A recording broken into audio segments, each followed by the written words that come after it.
From the director known as the Master of Suspense, Wes Craven directs his 1989 electrifying horror, Shocker!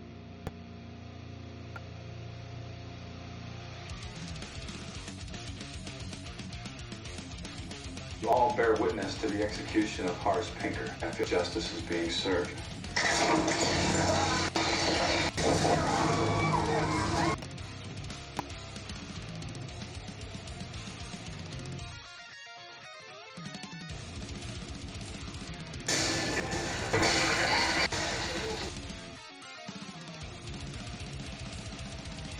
This horror thriller is much more self-aware than his earlier material, some being a lot darker, such as Last House on the Left, The Hills Have Eyes, and A Nightmare on Elm Street.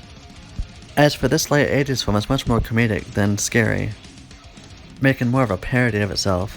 When a serial killer is convicted of murder and sentenced to death, he then turns to voodoo to become the undying entity charged through electricity. But does this film, like the title suggests, shock the audience? Well, this isn't by any means a Craven classic, but there's definitely a lot of fun to be had. It's so over the top and it realizes that, and I'm glad it wasn't reaching for an Oscar because the cast was terrible, and the effects are pretty dated. But if you're a Wes Craven fan, I think you should appreciate it for what it is.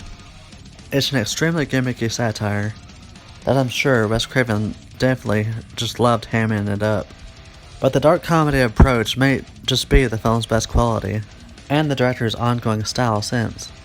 That's both appealing and unique, that was later passed down in the Scream franchise. This movie isn't scary, but it is worth a good laugh, and sometimes a good cheesy horror flick is really a lot of fun. It's no shocker as to why Wes Craven became a legend. Wes Craven was and is still one of my favorite horror directors and remains an inspiration in the horror genre for future filmmakers. So what's your thoughts on Shocker? Look how long you son of a bitch.